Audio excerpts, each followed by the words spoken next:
Hey, this is Bill Corrales from the Sketches Indiegogo campaign, and you're listening to Talking in Circles on the Geekcast Radio Network. Why have you brought me here? I am Master Bob. I've defeated all warrior challenges and defended East Asia from the evil minions at the Torii Gate. You have been sent to assist me so the world will not be destroyed.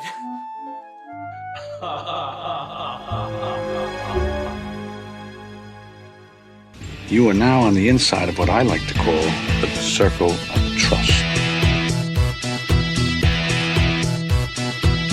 We are all connected in the great circle of life. You know something, Bert? What? I think you and I are going in circles.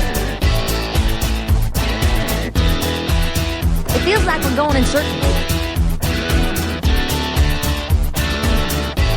The circle is now complete. When I left you, I was but the learner. Now I am the master. Because it's a circle. Yeah, we heard about the circle. Yes, we're familiar with shapes.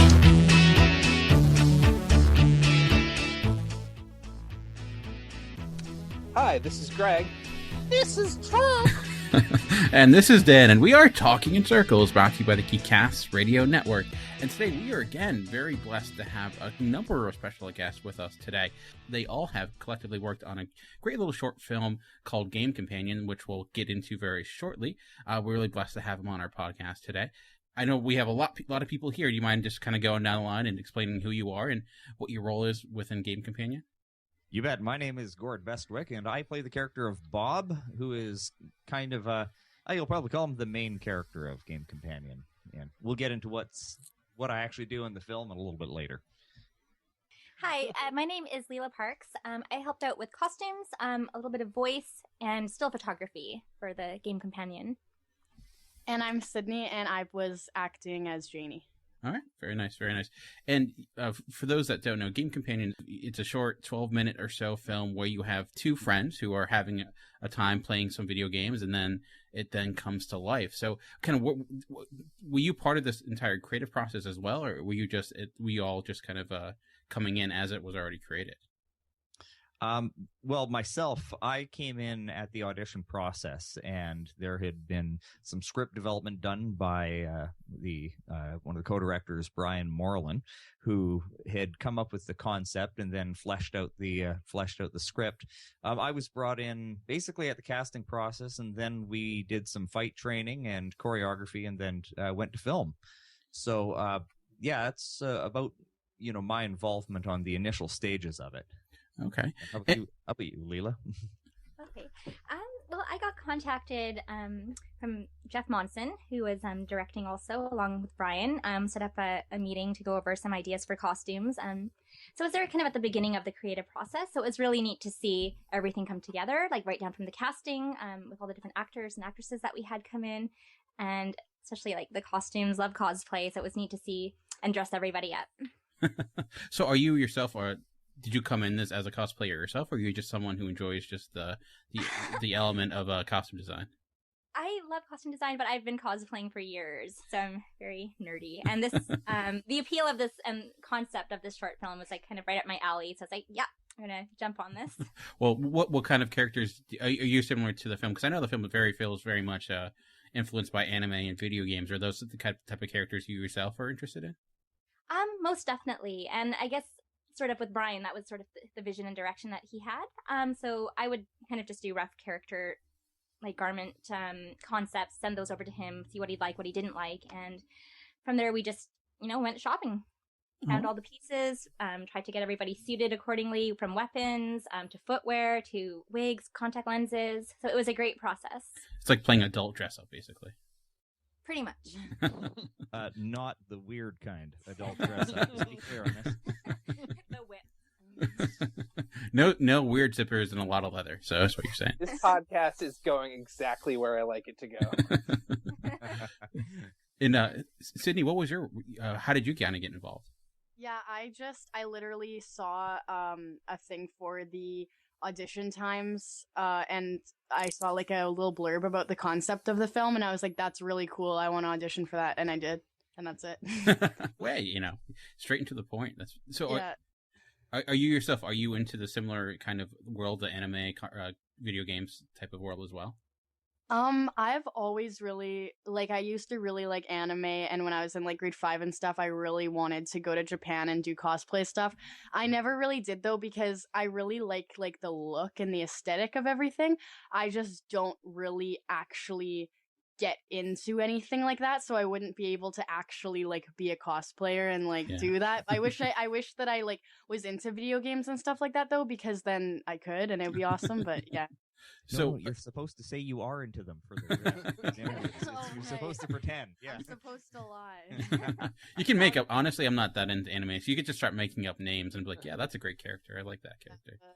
So, my extent of anime is probably Dragon Ball Z, and I don't know not much beyond that. Just make up some words with Eco and Ori and other things like that on the ends, like Gordico and Satori and things like this. There you go.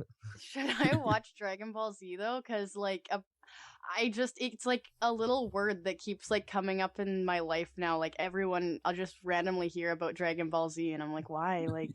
Is it just really good? I'm not probably the right person to ask that question. Oh, okay. I enjoyed it when I was in high school. Yeah. I don't know. Yeah.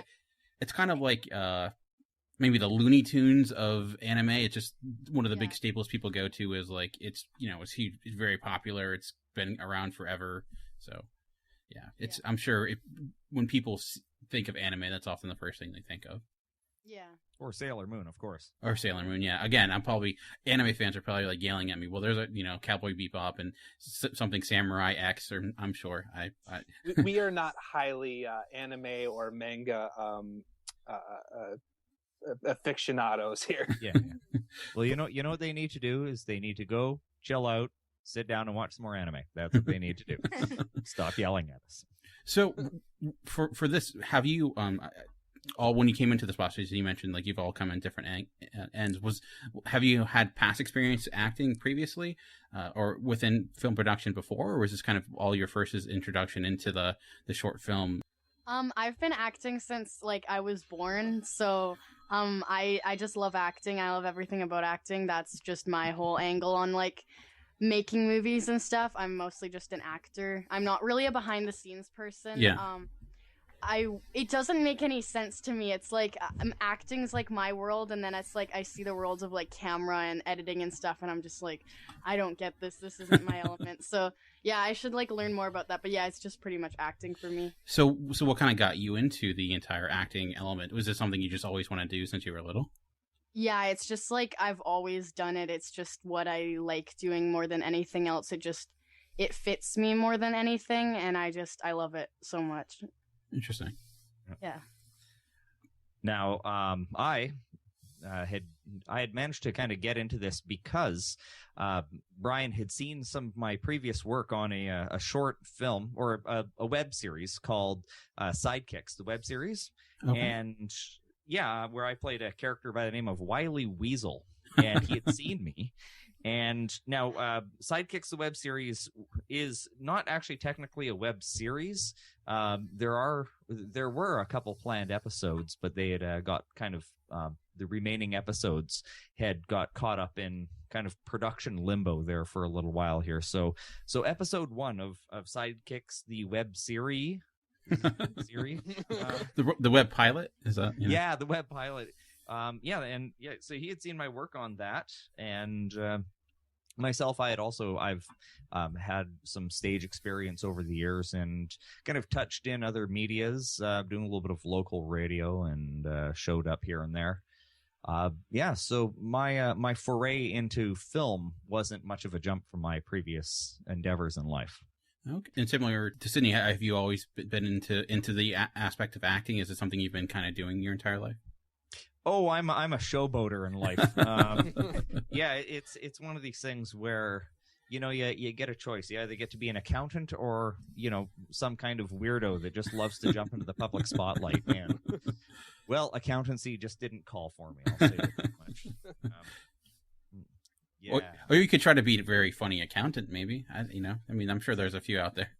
Well, I've got some good news for you and some bad news. The good news is you're not going to owe the government anything. The bad news is you're going to have to go to jail for 5 years because of that. It's kind of like indentured servitude, but, you get a room, food and board is taken care of. It's all that good stuff. The company is always colorful. Yeah, very strict uniform policy, I'm sure. So with it, I know you've all, just reading up on Game Companion, you've had the opportunity to go to a lot of different festivals, and what's that been like, being able to see the film with a bunch of people? What's that experience? Well, given right now, I think as of today, I think we're at 112 showings all across the world. Yeah, we've been on every continent except for Antarctica, and I've been told we're working on that. There really is actually a film festival in Antarctica. I don't care if it's 20 researchers and a flock of penguins. Damn it, every single continent. For the most part, my experience has been kind of just seeing the reaction of it. I'm afraid I don't have the time or the means to go and fly around to all of the screenings of it. Especially because it's getting shown in India, I think, in a short while. We've got one coming up in there. It's been a very surreal process for me, just because who'd have thunk a little 12-minute film would get seen by so many people. So has the reception over, you said like 6 of the 7 continents, do you find like the material that you're going after is kind of a universal, and people even in different cultures can relate to what you guys have in your film? Absolutely. We've had a lot of feedback online, and a lot of reviews from a vast array of different types of people. And I'd like to say that about 95% of them have been very positive. We've had a couple reviews from peoples with pickles up their backsides, but short of that side, short of them. Hey, I'm sure. To be fair, that is an uncomfortable way to live your life. So it's hard. You got to take your frustration out of something. Yeah. Honestly, there's far better things to do with your life than do that. Well, speaking as someone who does do movie reviews, I do try to be fair when I do them myself. So, but I do feel like there are times when you do see some critics who are like, I feel like they're just trying to take this guy down. It just doesn't seem like they're even talking about the movie anymore. Well, one thing as a person on the other side of the camera there, I've always very much welcomed honest feedback, and whenever I get a negative review, I really do take it to heart, because quite often everyone wants to lift you up and give you nothing but positivity and praise. But the reality is at the end of the day, you don't actually learn anything if you don't take in what the naysayers have said to understand the different perspective from it. And we got one review from one guy that was, I don't know, I think he was a little angry and all that, but he criticized the way that I was portraying people actually controlling the video game, and like spastic and yeah. That's weird. Yeah. So he pointed out, and I watched it, I looked at it. And, since then, I've actually filmed myself playing a real video game for real, and have now figured out how to correctly portray playing a video game on there. And I get it. I'm a computer guy by trade, and nothing just, boils my biscuit so hard is when I watch people, typing and you hacking. are allowed to curse, Gord. You can curse. Okay. Oh, good. Yeah. See. Okay. The thing is, I got a really huge potty mouth, and when it cracks, You let loose, because I know I do. when you break open that dam, it gets it's a Go shit for the storm gold. coming down the hill. Yeah. But anyway, yeah. So I'm actually I'm an IT manager in real life, and I spent most of the late '80s and early '90s doing things that I can't really talk about with computers. And I can tell you right now, when I watch people hacking and breaking into things on the movie, it kills part of my soul. I'll tell you this right now. Oh, I could understand. I know friends. I'm not a hacker, but I know you always see certain scenes where they're showing hacking, and people are like, "That's not at all like it is." I think you have like Skyfall had a scene in it too, where it's like, "That's not how you." You don't like physically move things around. No. My favorite was Hugh Jackman in what was the name of it? Swordfish. Thank you, Swordfish. Yeah. Oh, geez, that's my favorite. Oh, poke my eyes out. It was so bad. I liked it. Oh, the movie was good, but the hacking movie was good. Yeah. For Leah, as someone who is a costume designer, do you see yourself doing that? And when you watch a movie, kind of looking at the costumes a little bit more and paying attention to that as that's something that you're interested in? Yeah, I certainly do. It's really great to see, other people's work and what went into the costumes, depending if it's like a period film, and you get to see these beautiful gowns and garments, and then like sci-fi films are great because there's always trying to portray a different look. I found recently watching like I guess newer sci-fi flicks and TV series. What is that one? I'm trying to remember the name of it. Sharknado? No, not Sharknado. Sharknado 2? Their big idea to make them be aliens was to like put like tattoo colors all over their face and arms to separate them from the humans. So that I didn't really get, but they're trying to separate themselves, make it different. So yeah, I absolutely love seeing other people's creative costume work come together. Interesting. So when you were coming up with the costumes for these characters, how much like of the personality are you considering when you're coming up with that, or is it more so just functionality of like what they're going to look like? It pretty much came down to like the character's personality. Like, of course, we had to do fittings for all the actors and like additional characters just to make sure like the garments would fit. But we did have a look in mind, kind of suited to her. Like, what is it? Like our Haruka, she was kind of our tough badass character, so we wanted her kind of in a darker look, some leather, cape, big sword. Someone that would come on scene and have a lot of presence. Whereas Kimiko is kind of like that little cute, sweet, like anime girl, that, she would have fans, both girls and guys, because she's like an adorable character. Yeah. You want to see her story and where she's going, but it's always neat to have like that older sibling that will just kind of come in there and, stand up and kick ass. Interesting. So that's very cool. Yeah, I could see, because that is something that you definitely see is the distinct costume design. Especially, I apologize, I forget the character's name, but the game master that's allowing you to choose all the characters, like that costume was rather elaborate. So I was curious where that came. His name is Game Master, so you know. Oh, there you go. See. Sorry, that one was really fun to put together. Like, we did a lot of shopping online, like eBay, but we also did a lot of thrifting, which is a great resource for finding like base pieces to add onto or build onto to kind of give it that more elaborate or in-depth look. I'm a big fan of pieces that are a little bit battle worn or have some wear to them, because they also can tell a story of where the character's been and where they're going. Interesting. And Sydney, so to kind of give you an opportunity to talk, I feel like we've kind of been ignoring you a little bit, but as you mentioned that you've been acting for a very long period of time. So yeah, your process of kind of getting into a character, like do you have a certain process of what that's like in trying to get yourself accommodated with what you're going to be portraying? Well, my process, I know it's different for like every single person, but what I do is first I memorize the script, because you have to know all the words inside and out without even thinking about them before you can even think about like saying them. So you have to get the lines down so that you don't have to think about them. Then I kind of I don't really think about it. I know some people, they like plan it out. They're like, this is what my character does. This is them. Like, they have all these like background details. For me, it's kind of just like, what's their motivation? Who are they like at this moment? Who are they in this scene? And then I just kind of bring that truth out of myself, and I just be who I think that Sydney would be if I was that character, because I can't just be a completely different person. I'm still me portraying a character. Okay. So I kind of just think like, who is Janie, because I'm Janie in the thing. Who is Janie at this moment? Yeah, I don't really think about it too much. It kind of just happens. So you don't go Shia LaBeouf and cut your face open to get into the character. Well, I don't know. If the character called for that, then I would maybe, but yeah. Are you not supposed to do that? Yeah. Well, it depends. I mean, you could pull your own tooth out if you really wanted to. I mean, oh, good. Oh, good. That's really. I know you guys are in Canada, but in the United States, dental is really expensive. So it's a good way to both prepare for an acting role and save on some dental bills.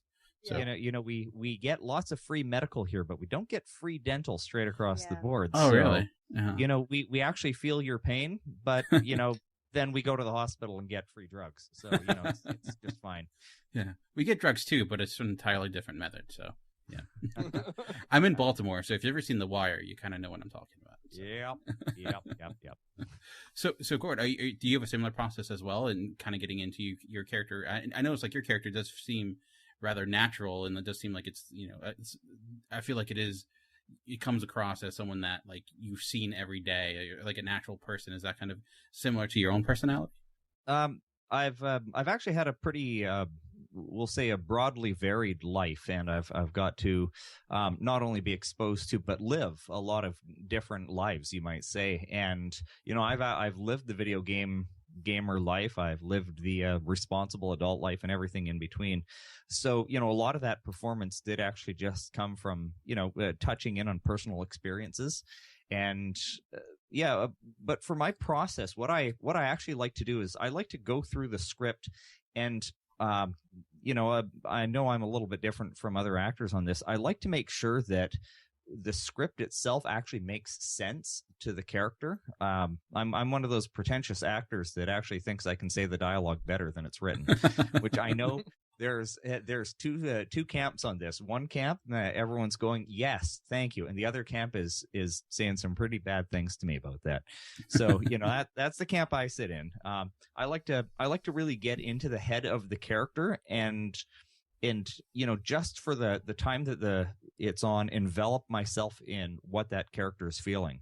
Like a really good example, and what makes it so exhausting is the scene that you see when Haruka has showed up and is about to send me back there, and just sorted Cecil into there. I'm sitting there, huffing and puffing and all that.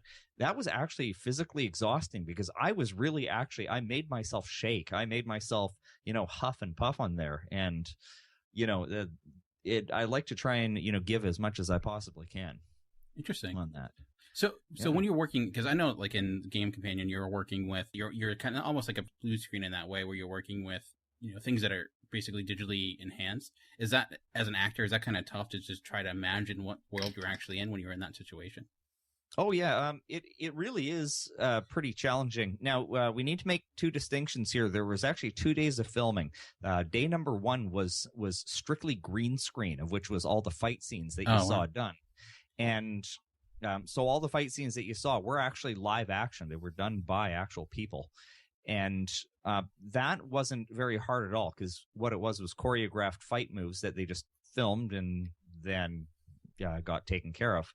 But on the actual day of filming, there was only a couple things that got added in post, and thankfully it got me off the hook from having to react to a tennis ball hanging in the air.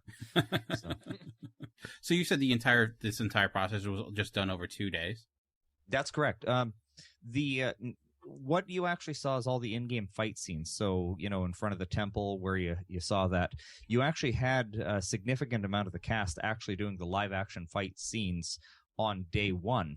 Okay. And so if you see the character Massa, which is a guy in black with a big hat and a staff, that was actually me doing that.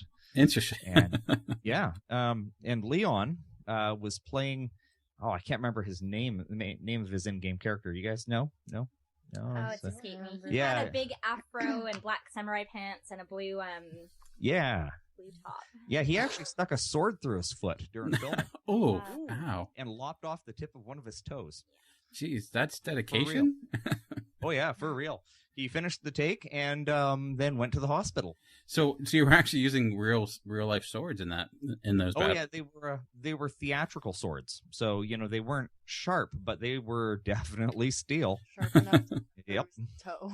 Oh yeah. They say break a leg, but cutting a toe seems a little bit unnecessary. So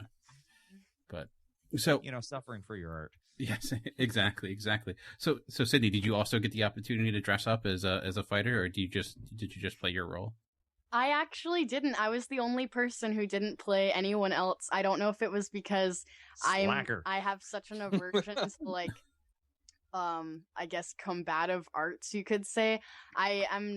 That's not my strongest suit, and I feel like there were costumes that I tried on, and we did fittings and stuff, and I was just kind of waiting. I was like, oh, okay, one time I'm gonna have to do a thing, and then I just never had to. So it was actually fine, because I just wanted to wear another cool costume, though. I was kind of sad about that, because the cosplay costumes were the best part. So yeah. So Leila couldn't hook you up with a nice costume to wear outside of the setting or anything. Absolutely. Yeah. Well, don't worry. If we do a sequel, we're gonna get you to kick ass in it. Nice. Well, I mean, I could definitely see. I would love to see you guys explore the fighting world a little bit even further. See what that's like. So we mentioned it earlier that this has been shown across the globe. You've had opportunity to hear the feedback from a number of different people. Or anything specifically you feel people are really gravitating towards, and what about Game Companion people are really enjoying? Generally, okay. The reason why we have so much appeal is because we've kind of done the appeal to both the anime, the cosplay, and the gamer world all at the same time. And, a lot of non-nerds kind of paint a wide brush and think that, those are three, just one big old world. The reality is it's a very separate set of worlds, and somehow we managed to combine them so it has a lot of universal appeal. And let's be honest, everybody knows some middle-aged loser still living in his mom's basement. So everybody has that, but everybody's played video games, and everybody wants to level up, and everybody has some kind of weird thing that they'd like to pop out of a video game. Yeah. And like even just like my mom and people would say, they'd just hear about it and be like, oh my god, that's such a cool concept. Like, I've never heard of that before. And it's like, oh, yeah, I guess, yeah, people just think it's really like an interesting, cool idea. And yeah, when I auditioned, when I read it, I was like, wow, that's like, I like that a lot. Like, it's offbeat and it's cool. Interesting. And I was kind of curious too. I don't know if you, as actors and the costume designers, you'd be able to answer this, but I'd be curious to, even in general, as people who are working with more independent projects, and now that you're seeing kind of a rise in like digital media beyond that of just the festival circuit, do you feel like that helps something like Game Companion, knowing that you can get more eyes on what you're doing, so people didn't have to go to a festival thing, and actually watch it at home and see what you're doing, but and getting more people involved in the entire being able to watch the film?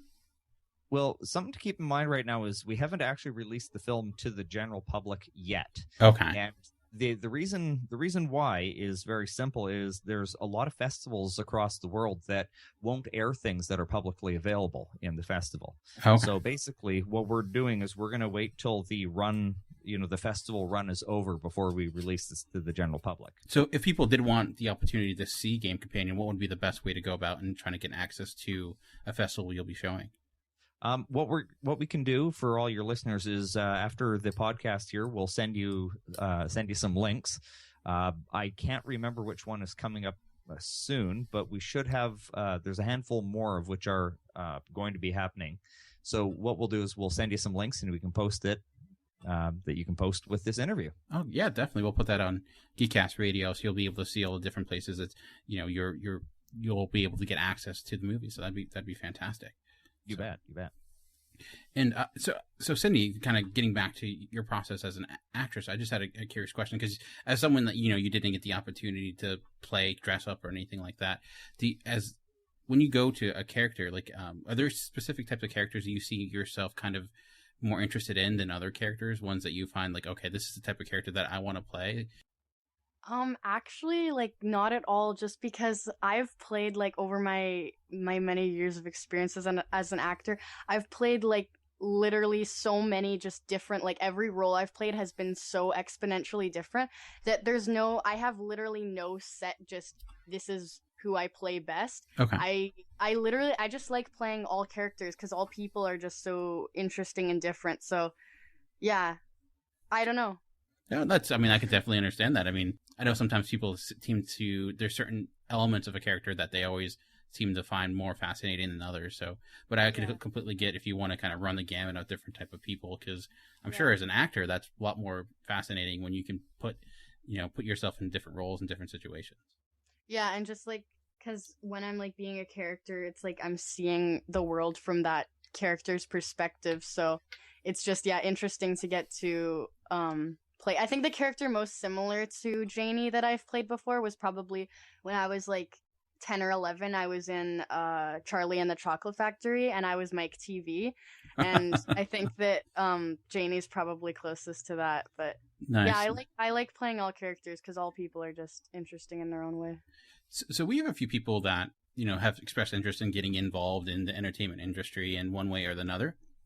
as people like yourselves that have had access to work in a film, like, can you give them any advice that you'd give them to kind of what should they do to kind of get involved in something like a game companion or kind of get themselves out there? I mean, I just act. I just try and do as much acting as I can just because I love doing it. It's not like a end goal thing for me. Like, it would be, I really want my, like, true dream is to have a career as an actor. But I honestly, at the end of the day, I do it just because I love to act. So just act. Join improv groups. If you're at school, join acting groups, go to an acting class, just always be acting. And the way that this was my first short film or even just film that I've actually been in. And I found out about it I joined we have this thing that's like Nanaimo Filmmakers Facebook group, and I had just joined that, and I just saw a little general posting for it, and that's how I got in. So just watch out for stuff like that and network with people in your community. Interesting. Yeah. So, because you're all located around the same community, is that kind of how you all got involved with the Game Companion? We are, and just to touch on the subject for people starting out, it's super handy, to have like an actor's headshot, which in casting they're going to want to see, like when they look at your photo, they'll kind of get a feel for what kind of character they can picture you as. Also, putting together a resume is really handy, like if you've done drama in high school or if you've done like community theater, anything like that is your resume. That's going to build up your experience, depending on what area of filming you're wanting to get into, if it's behind the scenes stuff, if it's upfront acting, or if it's in the editing. It's an open field, so there's lots of opportunity. It's just, making sure you have the right materials to start to give yourself the best chance to get involved. Yeah, I could see that, because I feel like there's always an avenue here or there, where, like a short film or improv group, like you said. So I think that's really great advice that I think people could really take to heart for sure. Because I know it's a very competitive field, so getting any acting job I know is probably got to be difficult, no matter how big or how small the role. Mm-hmm. The really important detail on this is truly the getting out there. If you're just starting out, or you just have an interest in there, the real crux of it is you have to say yes. A lot of times, you might see something out there, you think, I don't really want to be in a drippy chick flick. Nah. No. Be in a drippy chick flick. Or be in a slashy science thing. Go out and actually be part of the community, because that's, your reputation out in the community is what, makes it so that people want to work with you. So it truly is, who you know, and it's not that hard to know people. You just have to go out and introduce yourself. That's it. Yeah, I could. Go ahead. I'm sorry.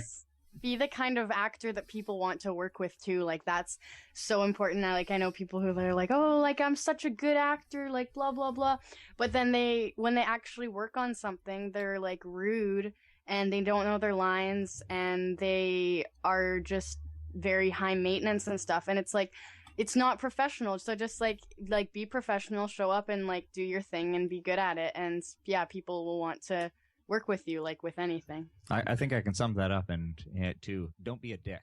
It's really good life advice for really anything, really. Yeah, it really works so well for you if you just take that across the board.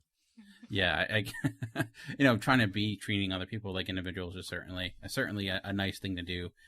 So I mean, I know you mentioned that, like, taking a role that you maybe on paper maybe didn't want to. Have you had that opportunity to say, this is a role that I necessarily wouldn't go for, but because of the situation, I think I'm going to go for it and see how it goes, and what that result was like?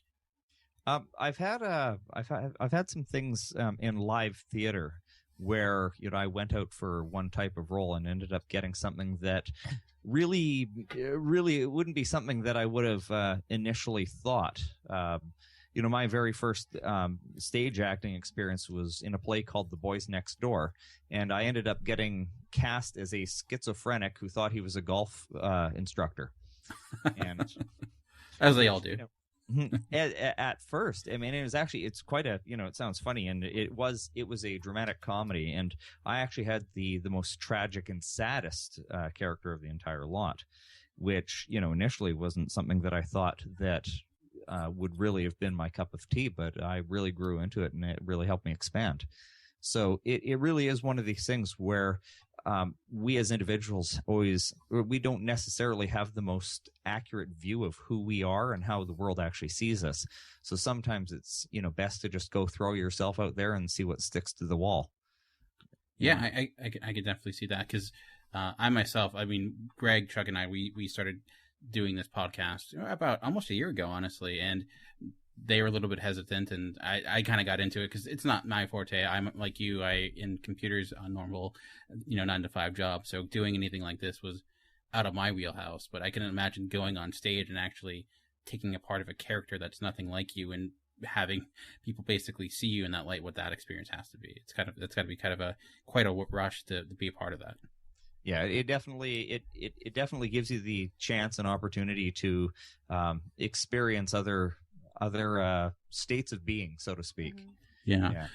Do you have a preference of live stage acting compared to that of like a movie or film or TV or web series? I got to say that the film, and we'll call it the videotaped approach to acting, I got to say is a lot. I enjoy a lot better than stage acting. Stage acting is it's similar but different. It's when you're on stage, there's no turning back. There's no hitting, yelling cut. There's no flubbing your lines. You just have to plow through it, and it's a different experience. You literally just have to turn yourself into that character for the 3/4 of an hour it is, and just do it. There's no escaping it. There's no getting out of it. There's no reconsidering your character. All of your other castmates are really counting on you to do your job when you're up on stage. Whereas film is more of an intimate process. You go and you have the film crew, you have your fellow actors, and it becomes much more intimate, really. So you get to work and craft and think about things and nuance it out. I'd definitely say that I prefer being filmed rather than being a live audience. Sydney, are you the same way, or do you feel differently about the process? I've done theater like my whole life, and I love theater. It's awesome. It's very everyone, you get together X amount of days a week, you all rehearse together. I like that whole rehearsing together because I like rehearsing with other people to see how all your energy flows together.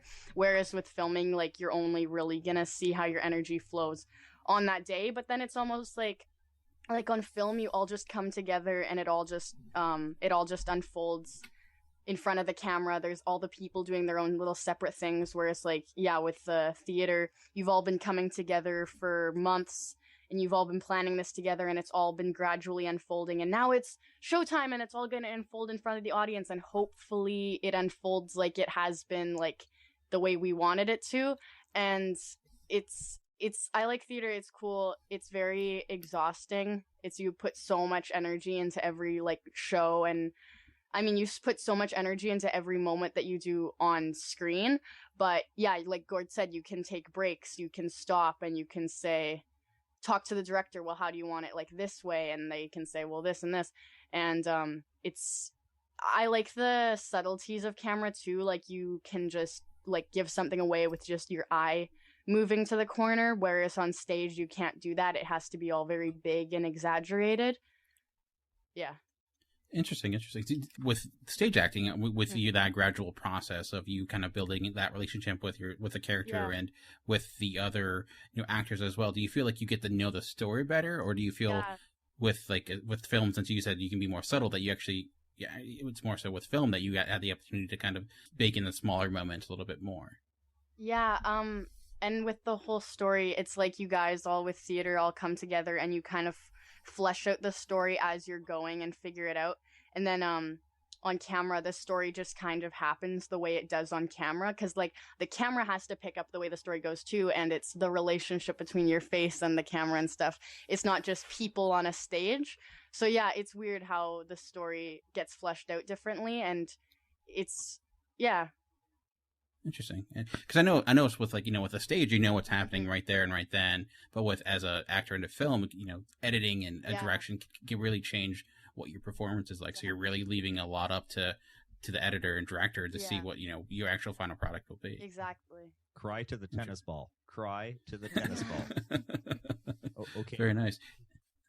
So Leela, have you also had the opportunity to do costume work for stage and film, or have you mostly worked with film? Well, I started out with cosplay originally, and then from that it branched into doing costume work at a kids theater. And then from there, nice. I began doing styling for like short films and other projects, and custom Halloween costumes and stuff like that for people. But before that, I had started out in voiceover a little bit because I wanted to be an anime character. So. But so the process, like thinking for theater and film, theater, like we've been saying, can be a very grueling process, but also very rewarding at the end when you get to share that that final debut moment on stage.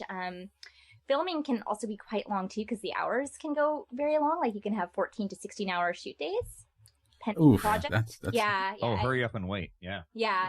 So from kind of wanting to see like all sides of everything, like from voice to stage to film, just kind of wanted to see it all, but it's very varied and very different. So I guess it just comes down to the preference of interest for very cool. Yeah, I could see that. And you mentioned working with a child theater. What kind of production did you get to work on when you were in that role? Actually, I'm still assisting with that. We've done various shows. A lot of them are kind of Disney related for kids theater. So we've done like Little Mermaid, 101 Dalmatians.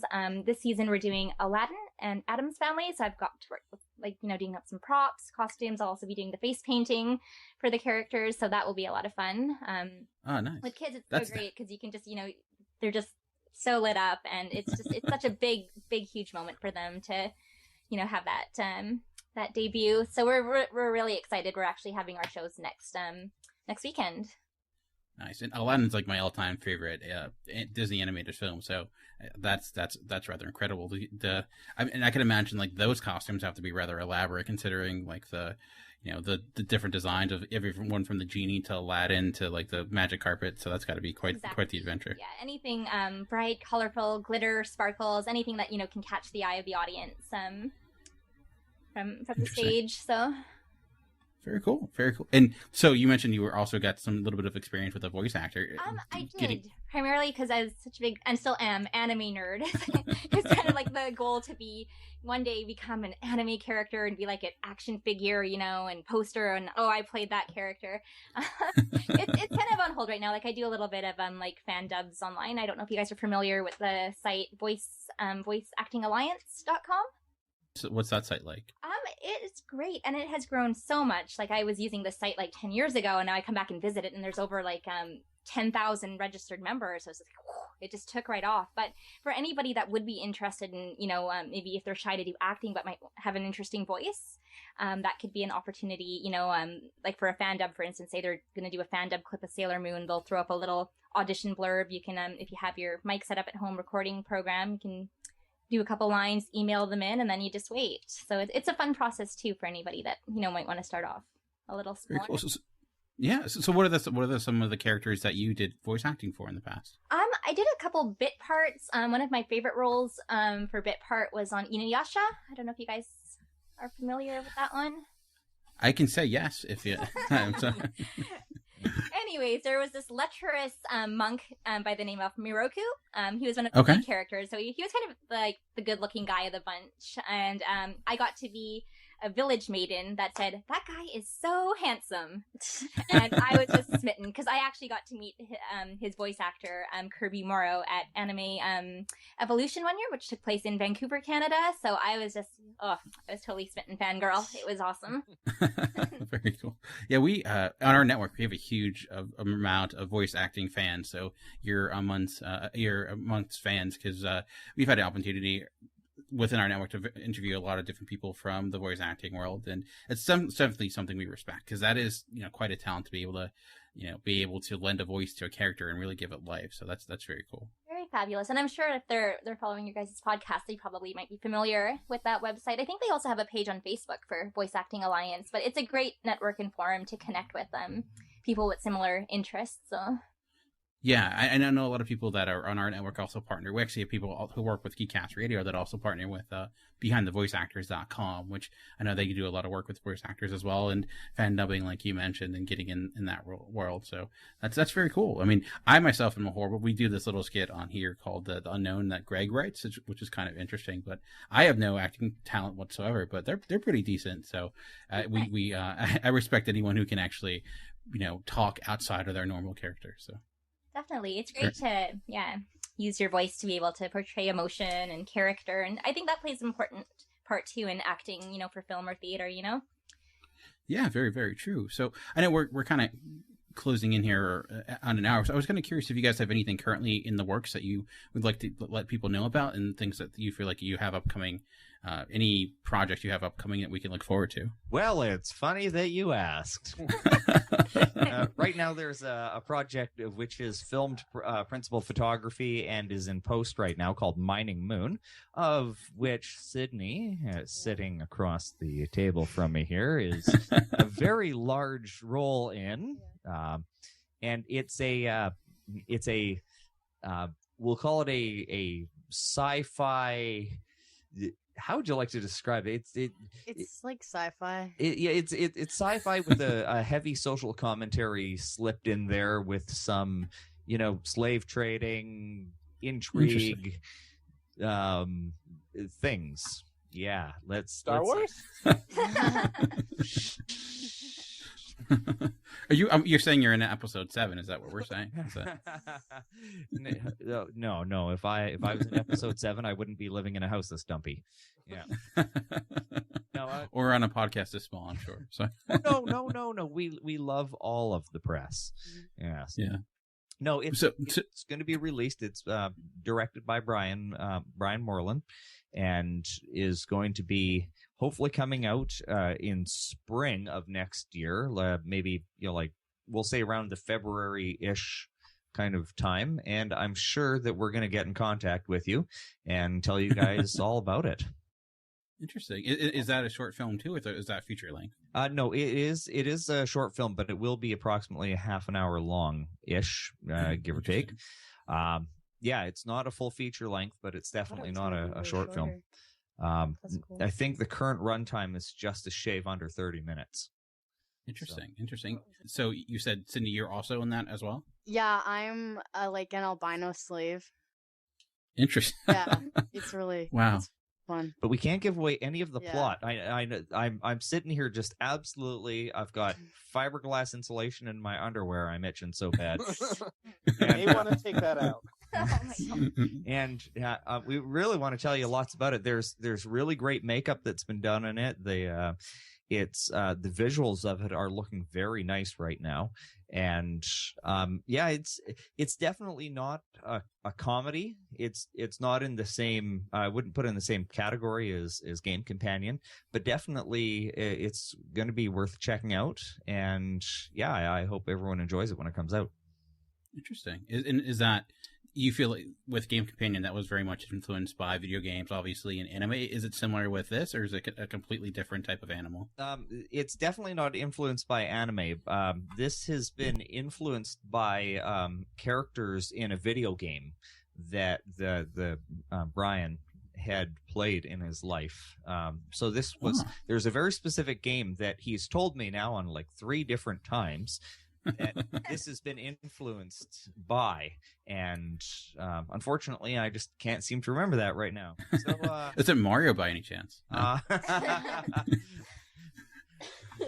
Interesting. It definitely wasn't Doom. I'll tell you that. It wasn't Doom Wolfenstein. Very cool. Leela, do you have anything yourself coming out, or anything we can look forward to coming out in the near future? No, just the Mining Moon. I'm going to help with some costume work on that, as well as I played a role of a news reporter, so it was great to do news reporter voice. That was awesome. And cool. We're just looking forward to the spring release. And she interviewed me in it, by the way. I'm a greasy politician. You'll be able to pick me up pretty easily. I'll tell you that. So, were you influenced at all by Robert Ford by any chance? No. Did I just enter dangerous ground? I'm sorry. No, wrong kind of greasy. You see that? I played the kind of character, and I have a very small role in the film. I mean, I probably have maybe, like 45 seconds to a minute worth of screen time in the whole thing, which makes me feel really bad because it's not that I want to, glorify myself, but the makeup artist did such an amazing job with my hair and my makeup. You've seen me in Game Companion. I guarantee you, if I didn't tell you, you might not pick up that it was me in Mining Moon. So look for the guy with the big hair. Wow, now I'm rather curious what that's going to be like. So that's very cool. So yeah, I would definitely look forward to seeing that and learning more about that in the near future. Yeah, that'd be wonderful, and of course we'll be happy to have you watch it. So if people, we kind of mentioned that we'll be putting all the different festival dates on Game Companion on the Geekcast Radio. But if they wanted to learn more about it and find out more information, is there any place they can go to find that out as well? Yeah, we do have a very rudimentary website right now. It's GameCompanionFilm.ca, I believe. If you actually just Google Game Companion Film, you'll find us. Just look for the colorful people on there. We've got a very basic web page and kind of a little Facebook page for us people that were part of it here. You just got to go check it out and find us here. Totally very cool. And do you individuals do you guys have your own Twitter or anything that you would like to also pimp out while you have the chance? I have a Twitter account, but I think I've tweeted like 3 times in the last 6 years. You could be like Greg. Greg basically just retweets Funko stuff. That's so all I do. I've got 140 characters. As I said, I've got a potty mouth, and I guarantee you, all I need is 140 characters to get myself sued. It sounds like a challenge. I accept that challenge. Leland and Cindy, do you guys have any? If people wanted to find out more about what you guys do, is there a place they can also go to? I mean, I don't have a Twitter or anything. I have just like my own personal Facebook, and then I'm on Internet Movie Database. It's just Sydney Howlett, HOWLETT. I wasn't sure if I should spell my full name or not, but it's just Sydney Howlett on Internet Movie Database. Don't worry, they can find you on the internet. Yeah. They're stuck. Yeah. Actually, this is our first little endeavor that we all got IMDb credits on this, which is very exciting. That was so cool. Oh, very cool. That's got to be. So do you print out your IMDb page and frame it on your wall? Because I would do that. Maybe when there's a bit more stuff on it. I want to add a picture just, so people say, oh, it's probably the other Gord Bestwick. Yeah. Well, how do you get that done? It's expensive to get your picture on IMDb. Really? Yeah. Yeah, you hear that, IMDb? Yeah, you hear that? Make it cheaper. I can't. I didn't realize they charge people for that. That's kind of crazy. If you actually want to go on as an actor and update your information for that, they make you fill out like a yearly thing, or you have to basically be able to cross-reference the fact that it's a picture of you to a legitimized cross-reference blah blah blah source. It is such a pain in the butt. Wow, I didn't know IMDb was that strict when it comes to some of their images. I'm tempted just to stick up, like a stupid web page to cross-reference great pictures of me, like on the beach and me photoshopped running and that, instead of the dinosaur. Oh yeah, instead of the pasty albino that I am in life, We can throw photos up on Geekcast Radio, and you could just cross-reference with us. I'm not hearing a no. That's awesome. Sure. I mean, we'll do what we can, of course. I just find that fascinating that they charge you for their photos. That's because they don't get enough advertising, and that's Twilight movie that they have to. It might be. I was just thinking maybe it's so people can't just put on any random picture for any random actor that they don't like or something. Yeah, I could see that being very dangerous. For someone, I don't know. Yeah. Yeah, I could see that definitely happening. So it's kind of like Wikipedia when people go in and change every little detail and said, someone's the worst person on earth or something like that. So that's very true. But yeah, I definitely would like to thank you guys for joining us today. And we'll, like I mentioned, I will be putting all the information for the website in your movie on geekcastradio.com, so you can get that information, the dates, and all that great stuff. And then when it does become available, we'll sure to pimp that out as well. So I know we have a lot of fans that are in anime and voice acting, and huge video game fan base that I'm sure would find Game Companion very compelling, because it's a lot of them, let's just say a lot of the characters that are in that film probably hit very close to home. So. I just want to say for the record, I'm not that creepy in real life. Really, seriously. Good to know. Good to know. So we'll put that on your IMDb page. Oh, good. Well, thanks again. So so Greg, you want to send us out? Thank you. Oh, I'm sorry. Thank you. Thanks. Anyways, yeah, thank you guys again for joining us. We really appreciate it, and we'll definitely have you guys on again sometime. So it was a lot of fun talking to you. So, but that'll be it for us for this week. We'll be back next week, same time, same channel, same podcast feed. But for now, This has been Chuck! And this has been Greg, or the Game Master. And this has been Dan, and we've been Talking in Circles. We'll see you next week. You would not qualify as a Game Master. I did not think that is something that... I think my version of Chuck during the outro there does count as the Game Master, though. That's a very Game Master voice, I think. You were saying Game Master, right? You can pick that up. Yes, I am saying Game Master, not like Gay Master or something. Yeah. Game Master is totally acceptable if that's what you want to do with your life.